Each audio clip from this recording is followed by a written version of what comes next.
Good morning, coffee moaners. Good morning, good morning, good morning. Hello, how are we all? Welcome to Thursday morning. How are we all? Rachel Thomas, Adele Norse, Nay Kirby. How are we all? How is everyone? How are you feeling? Anyone watched the finals of Married at First Sight? We're kind of in the territory of it all being over, that all being done. It's all gone. No more reality TV for a while. There we go. What are people going to watch next? Morning, Margaret O'Brien.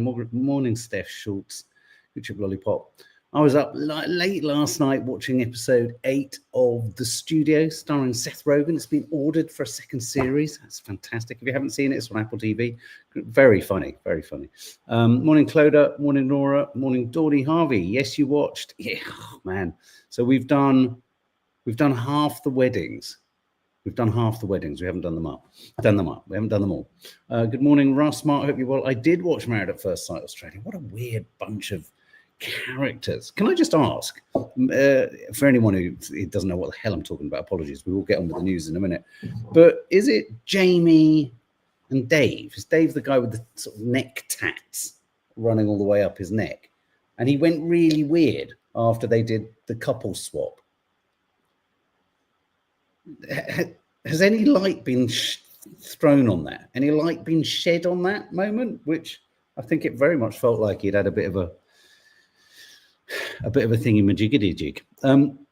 Morning, Donny, Jackie. Oh my lord, Jackie. Is it Jackie? No, Jamie. Morning, Lucy Gilbert, Sharon M. Good morning. Yes, Jamie and Dave. He so slept with that. I wanted someone else to say it, Russ. I mean, it must have been. Morning, Reese. The second season of Andor is extraordinary. Must see. Prescient television talking directly to our current landscape of politics, war, Gaza, and resistance. Interesting you should say that, because there was an interview. You know how social media does. Does anyone else have this frustration with social media? That unless you pin down a clip at the very moment that you see it, unless you rip it, screen record it, copy the link, send to a friend, or any of these things, it disappears into the ether. It's almost now impossible to re-find something you really liked that you happened upon. Anyway, there was an interview a chat between George Lucas and James Cameron, two directors. And bear with us for all you non-Star Wars fans. But yeah, isn't it interesting how the heroes of Star Wars are the rebellion, the rebels? What does that tell us? So the rebels, so Luke Skywalker to Darth Vader was a terrorist. I mean, I'm not seeking to cross lightsabers or anything. I'm not using the Jedi mind force, but I am. It's about perspective. Luke Skywalker would have been characterized as a terrorist. And here's another additional detail. Lukey baby grew up in the desert. Tatooine, the desert planet. Which one's Jackie? Sorry, Victoria Moore, which one's Jackie? I can't remember any of their names. I remember Jamie and I remember Dave, that's it. Which one's Jackie? Oh, Jackie! Jackie, oh my God. She frightens me. Apparently, subsequent to I don't want to ruin it if people haven't watched it. I'm going to do a spoiler, so put your fingers in your ears, read Jackie. One thing I do know is restraining orders had to become involved. Just sticking with this thought, Reese, we are going to, I think what we're going to try and do over this month at some point, one day this month, we're going to hand the editorial reins to a coffee moaning I was talking to Nads about this, to 5 of you. And the idea being that 5 of you will win the chance to choose a news story or topic for a certain day. And 3 of you will have the responsibility to choose something on the day, so you'll have to get up nice and early. And 2 others can choose topics that are sort of what they call a features topic. things that me and Nad sometimes the night before will look at topics and go, oh, that'll be a nice one. It's kind of it's not timeless, but across the week it's a bit more timeless. So keep that in mind. We're gonna throw it over to you at some point. What was that, Reese? You just went flying up there. Yes, the empire discussion is fascinating. It's very much about perspective, because both sides in trying to win sacrifice so many, and therefore may have more in common than they think. Russ Souch, I love the way you just cut to the chase. Crazy eyes. Jackie and Married at First. God, I can't believe I'm pivoting between Luke Skywalker and just having an absolute desire to watch every single Star Wars film, and Married at First Sight. Are we doing a plank? I'm not doing a plank. I'm not that much of a plank. Perception versus perspective. Fucking hell, guys, you're all talking on such lateral kind of esoteric kind of wavelengths. I'm trying to sort out my bandwidth. I spoke to someone the other day who actually said, I haven't got the bandwidth for this. I said, well, you're not a fucking radio, are you? Not an analog radio, Roberts radio. Of course you have. Jackie is bonkers, isn't she? I can't work out what is up with her. So strange. Oh, Dawny Harvey, re-tattoo Neckman. The people next door heard. How do you know that? The people next door heard the headboard bang. Did they say that in the show? Did we miss that? Oh my God. Jackie is blaming edits. Classic. Well, Victoria Moore, I have to confess, it's a highly edited show. You can hear when they're out of vision, you can hear that they've taken bits of chat, probably said 8 years ago by them in another room and another continent, and then they edit it in. You can just hear it. It's terrible. They're my favorite wavelengths. The houseplants look like they're taking over behind you. Yeah, that's just back hair growth. They did say that. Oh, did they, Dawny? We missed that. Oh dear, you can't edit her that much. Jesus. No, you can't. I mean, the great thing is that when she comes on screen, everyone in the house is captivated. They're like, we all get off our phones. Does anyone do that now? Does anyone watch telly whilst being on their phone? It's terrible. It's like if we could have one eye that went and one eye went like that, like a gecko, or is it a chameleon? That would be good. If you do celebs in jungle or whatever, you need to put more pants around the TV. Oh, it's plants. Yes, pants. I was thinking, why do you want my pants up? Me too. Blaming edits. Okay, what we're going to talk about today. Is Iran terrorist plot real? Oh, God, here we go. All over the front of the papers, Iranians have been arrested. And I want to read to you. I mean, we'll have no way of knowing. I'm not sitting here like fucking MI5 going, this is an absolute lie. We don't know. But I'm telling you one thing. This is a real problem. The extent to which Israel and the West have lied about so much makes it impossible now for me to trust anything that I read in the papers. And when we touch upon that topic, it might seem a bit sort of niche within everything else, but it's not niche, because I think it's actually really problematic. And I think the press, once again, run with the story rather than running with the facts. And even if the facts are presented, I'm going to read to you a comment from an Iranian diplomat or government official who tweeted about it. Conclave votes. Anyone who saw the movie, it's happening in real life, guys. You know, Pope Francis tragically passed away, but now the voting process is happening, and the Catholic world and the non-Catholic world is waiting with bated breath to see whether white smoke will come out of the tiny, really undramatic and quite humble-looking turret of a chimney-lut. Could you call a baby chimney a chimney-lut? Dawny Harvey, you're absolutely right. It's Sir David Attenborough's 99th birthday today. I was thinking to myself when I saw that, as I was flicking through the stories today, I thought, I wonder if he's got to 99 because he's breathed in such fresh air from all his travels. I wonder whether stroking the belly of a Komodo is sort of like, you know, unwittingly one of the kind of greatest secrets to eternal life. Best thing to come out of our city, says Victoria Moore. You're Leicester too. Happy birthday, David Attenborough. Dimming the sun. Could Dina not be completely fucking batshit crazy in some of the things she comes out with when she's here? Maybe she's talking truths. Or as some say, I love it when you post something on Instagram and someone says facts. I love the way we've just done away with all those small words around concepts. It's like just truth, facts. Is Dina talking facts when she says they're trying to control our weather? I don't know, me too. I hope we don't get a twist like in Conclave. I mean, for me, it was a sensational moment, wasn't it? The explosion. It's quite something. Oh shit! Sorry. Yeah. So dimming the sun. Chemtrails. Is that real? I mean, you see, this is interesting because a couple of people I get probably every couple of days, I get a message from someone on Instagram or on here saying, you see, you laughed at us. You used to be really po-faced about conspiracy theories. Now look at you. Now look at you. Whoa. And I say, yeah, you're right on this one. But just because one is proven right doesn't mean all are proven right. Do you get me?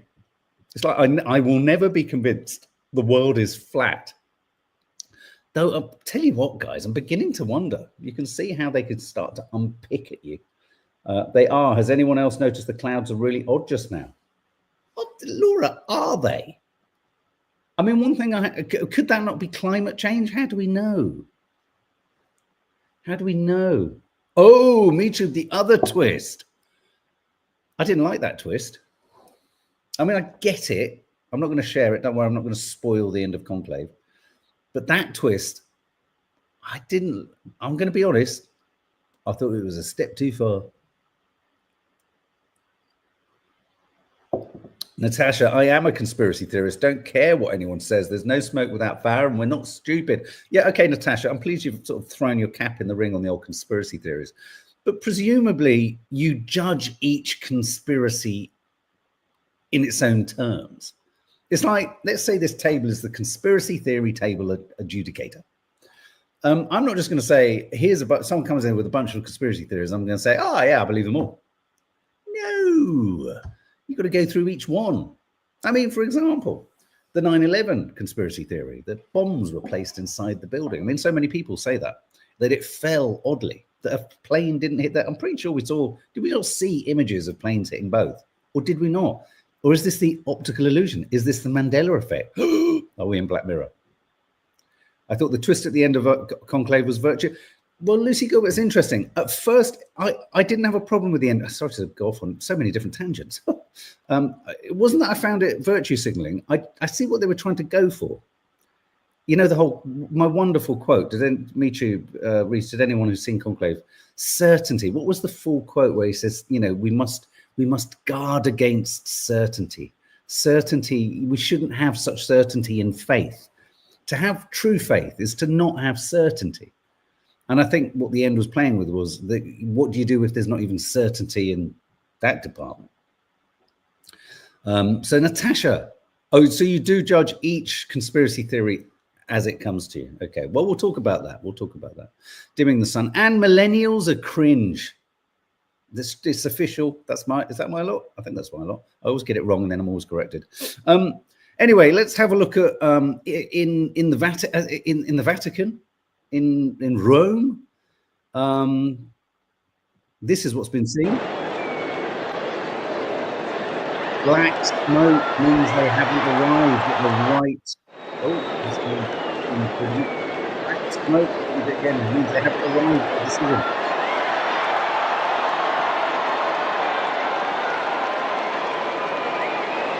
Quite excited. I mean, it's a very unassuming tumor. But can you look? Can you look? I'm looking at the same time. There's everyone looking and filming, and what they're looking for, what they're waiting for, is white smoke. What would happen if it was pink smoke? That'd be odd, wouldn't it? Yeah, so white smoke. It's funny, isn't it? I look at footage like that, and on the one hand, I'm thinking, oh wow, this is such an amazing story. Oh wow, it resonates with the movie. And then another part of me is thinking, I wonder if that's a live feed, or is there a cameraman there who's been filming constantly, or were they given a nod and a wink, and one of the cardinals said, it's about to go up and smoke, mate. Someone goes, flick it on, start filming. Pink smoke would be a heck of a twist, wouldn't it? Oh, what if it's spliff? What if everyone in the Vatican gets completely high? Oh, sacrilege. No, you know what? The thing I like about Pope Francis, did you see that he's made his Pope-mobile? He's donated or made available his Pope-mobile for, I think, medical work in Palestine. That dude was on the right side of history. And wherever he is now, he's waiting with his rosary. And he means business. Suddenly, Pope Francis has become what's his face from Sexy Beast. I will go and watch. By the way, I meant to follow up on that, Reese. I will go and watch. And did you say it's Andor? It is Andor. I like the first series. Didn't get to the last episode. It's really weird. Some of these shows. Right. Okay. So that's Conclave. Conclave votes, and no one's decided. We don't know what's going on in there. They could all be having a right old laugh. They could be playing Scrabble or dominoes or whatever. But they're all in there, and they're voting, and they haven't decided yet. Just got images of various popes tap dancing or doing impressions. Must be AI. In other news, President Xi has met with President Putin. A new episode of First Date. Who are you looking for? You look lovely. Yes, I'm single and I don't travel often, but you're much taller than me, aren't you? Yes, I love flags, red carpets, and a bit further away. Aren't men weird? Look at them both in their suits. I mean, in those two flesh and blood bodies rests the world. And then there's another one, isn't there? Trump, the orange what's-it. Isn't it weird in these progressive times that we just have all these men controlling things? I don't know. I've been to Russia. I filmed in St. Petersburg. It's a funny place. It's both grand but frightening. It's both beautiful but austere. It's fucking cold, and I seriously, there is no caviar like because it's not that stupidly expensive. It's just caviar everywhere. This is when I was drinking. I went to the vodka museum, and I had vodka fired into my mouth with a Kalishnikov shaped bottle.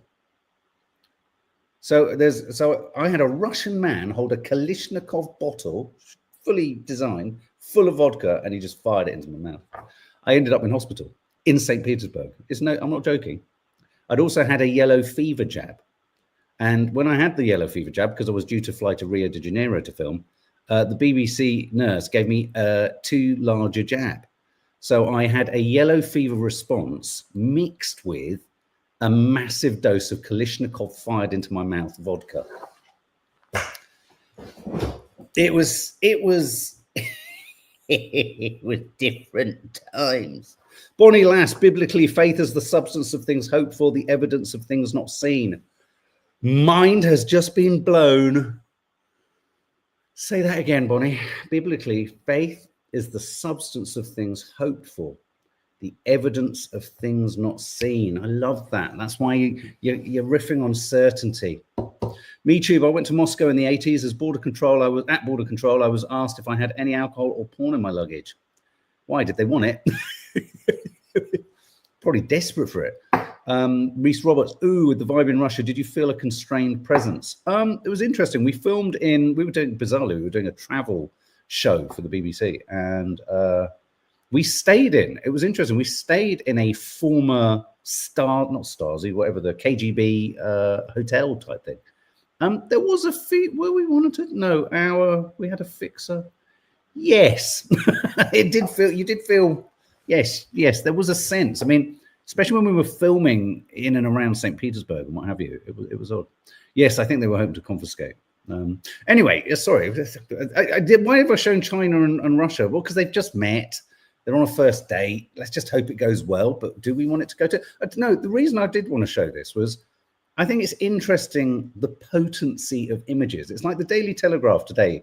Play this footage. I'm just going to kick the volume off so I don't have to listen to that awful man trumpet playing. Though probably he's behind one of those flags playing the trumpet, and he knows if he gets it wrong, he's going to be thrown off the balcony.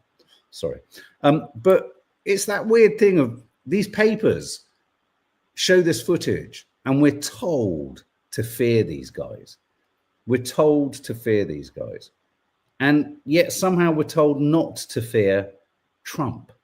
And when you have someone like Starmer, it's hard to fear Starmer, isn't he? Because he's so ineffective and boring. And it's just like, again, just manipulation, which I want to then talk about this Iranian story. This really bugs me. This really bugs me. This is the story that four Iranians, I believe, amongst 5 people have been arrested in a counter-terrorism raid which allegedly was targeting the Israeli embassy. The Home Secretary says raids across the UK last weekend reflected some of the biggest terrorism threats in recent years. Israel's embassy in London was allegedly, now everyone keeps saying allegedly, like, well, if it's allegedly, maybe we shouldn't report the story until we know for sure. It was allegedly the target of a terror plot involving a group of Iranian nationals who were detained by the police. 4 men remain in custody.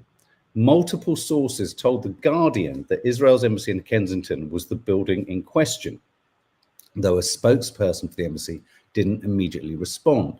Now, again, as I say, we have no way of knowing, you know, they've been arrested, so something's up. But I just want to read you the statement by Iran's foreign minister, Abbas Araghchi. And again, we have no way of knowing whether what he says is true, but just, I think it's important to moderate our perception of all Arab, Persian, foreign states that we want to believe are just malicious. So this is what the foreign minister for Iran posted on X. Iran, in no uncertain terms, categorically rejects any involvement in such actions and confirms that we have not been informed of any allegations via proper diplomatic channels. This speaks to, and this is true, I mean, I don't want to go on about it, but I have had sort of relatives who've been involved in this sort of secret services, that sort of stuff. There are all sorts of communications going on between countries that you think aren't communicating. Iran has urged the UK to engage with them so that we can assist any probe into whether these allegations are credible.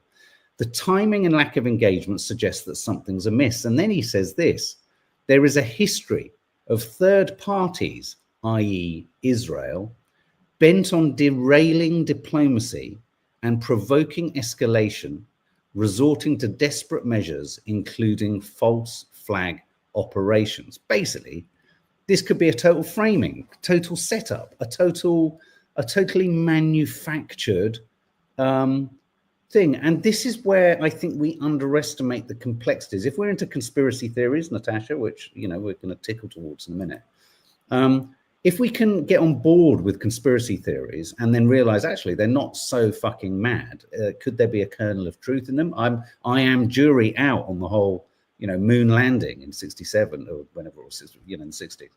And I would have never have said that 10 years ago. So why do we assume that there would be no conspiracies around the way in which we portray or represent events like this?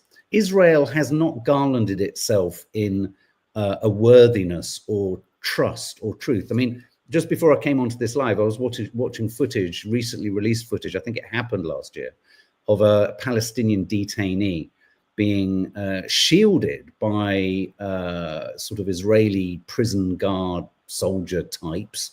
They got shields around them. I think the allegation is that he was raped and had a phone inserted into his rectum, and it was then called, and a dog was encouraged to bite at him. I mean, this is not, you know, this is not a country, and this is not to say that not all countries are involved in horrors. I mean, check out my review of, I can't even remember the name of the film. What was it?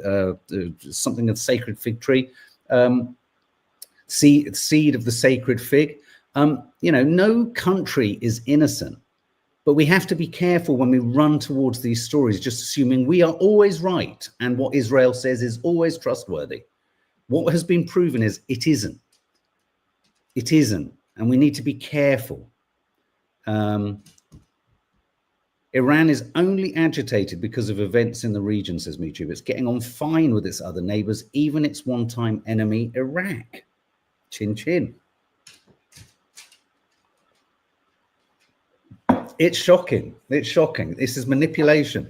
And this is where, again, our journalism is diabolically, you know, we receive a press release. We receive a statement from Yvette Cooper, and we just accept it, or we just report it. And then in the reporting, it becomes the story. And then people who haven't got time to look into the story beyond the headline assume that's the headline. This is, you know, we like to think that our news gathering isn't propaganda, but it is.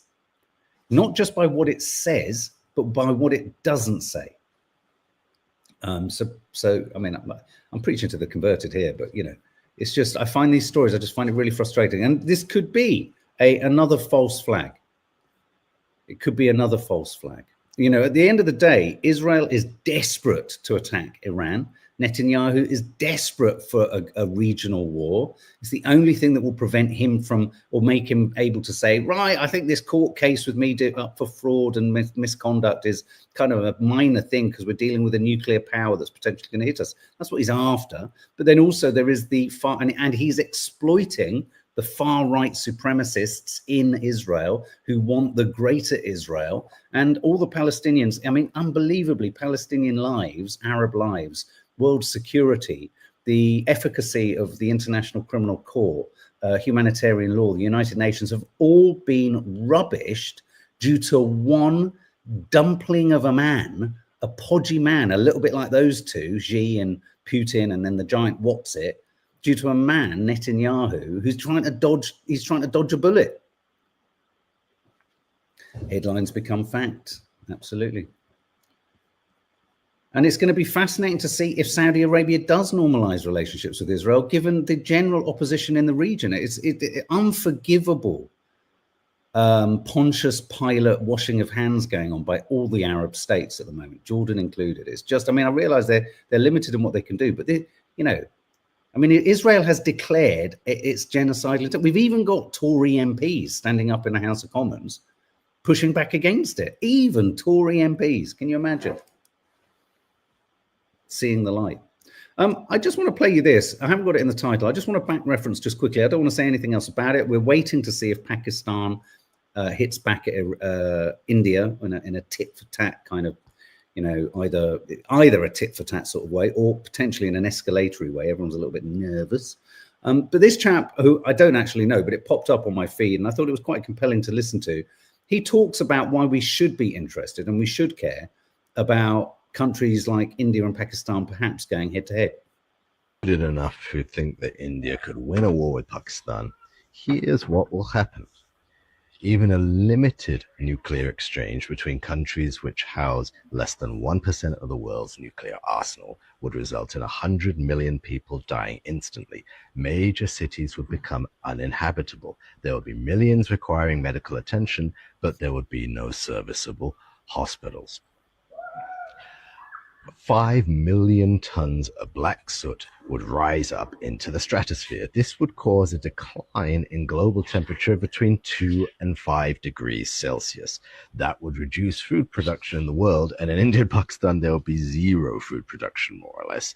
It would reduce food production in the world by about 30 to 50%. 1 in 3 people around the world would then die from starvation, causing further war and civil chaos. That will be the result of a war between India and Pakistan. So think carefully about what you really want. And, you know, it's important to hear that. I don't know who he is. It just popped up on Instagram. So it was less the validity of who he is, but more what he's saying is true.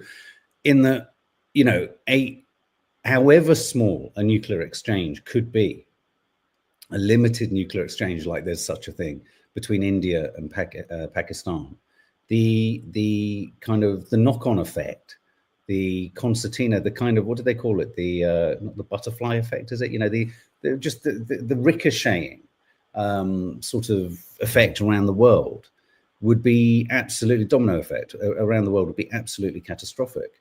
Yeah, a nuclear strike in the Himalayan region would be catastrophic because the ice, it would melt the ice as well. We would have, I mean, there would be so many awful. So here's the thing, you know, we've said it before about Gaza, and how does this all tie up? Israel has disregarded all international law. October the 7th happened. It was awful. It was reprehensible. And yet it wasn't the beginning of the conflict between Israel and Gaza. It has to be seen within the continuum of genocide, of displacement, of the Nakba, of the erosion and removal of an indigenous people. So that, you know, so October the 7th then happened.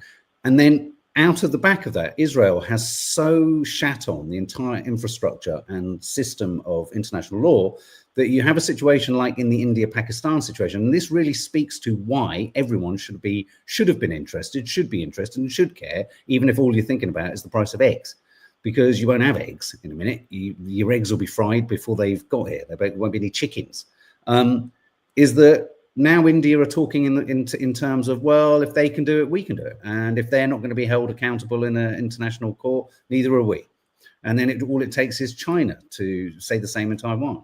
America is already doing it because they're doing the same with Israel. You know, America tries to do it in a way with a big smile and a winning Hollywood grin.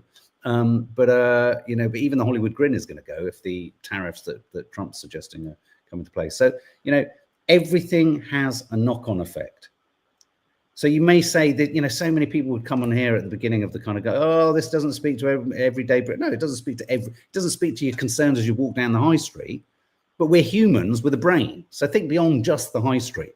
Let's think beyond the high street. Let's think about whether that high street will exist. So I think everyone should have some interest in what happens there. And we shouldn't just think, oh, well, you know, a sort of skirmish between those two countries, even a limited nuclear one won't be a problem. It will be a problem.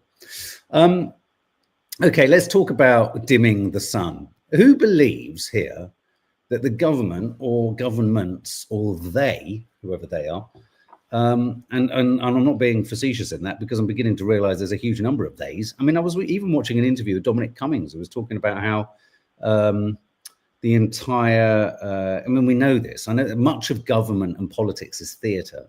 Much of the decision making doesn't literally happen by the ministers in charge. It's all being done by civil servants and in the background.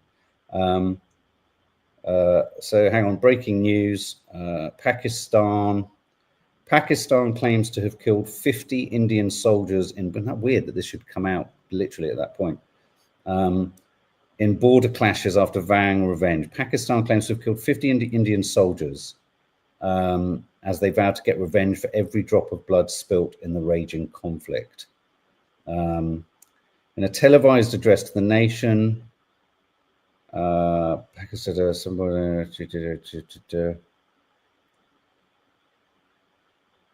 yeah, they're not, again, it's not really giving any. I mean, what we've also seen is an enormous amount of AI imagery coming out of India, and to prove, well, manufacturing images of destruction. Apparently, I didn't realize there's this sort of tech where you can inspect and check. I think social media platforms have it. You can inspect whether an image is AI altered.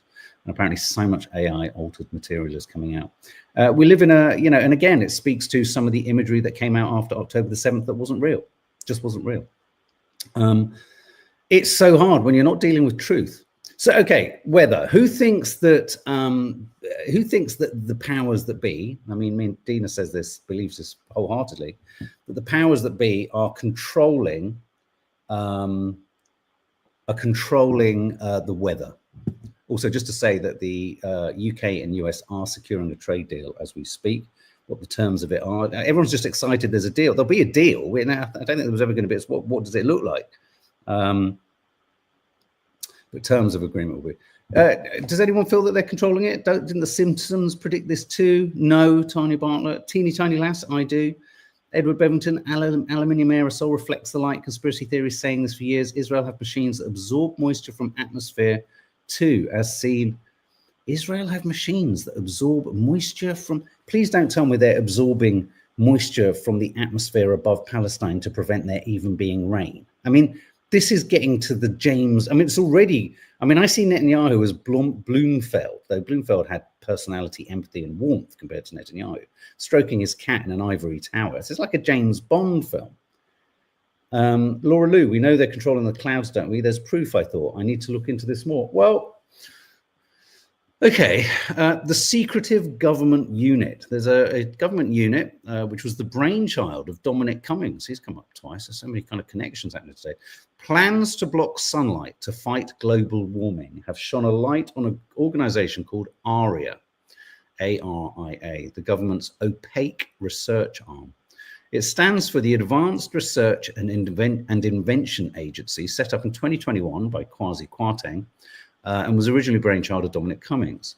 It has a white website with lots of sort of techno-y stuff all over it. It helps scientists. It says it helps scientists reach for the edge of the possible and foster opportunity spaces. Already I feel like I'm in a movie.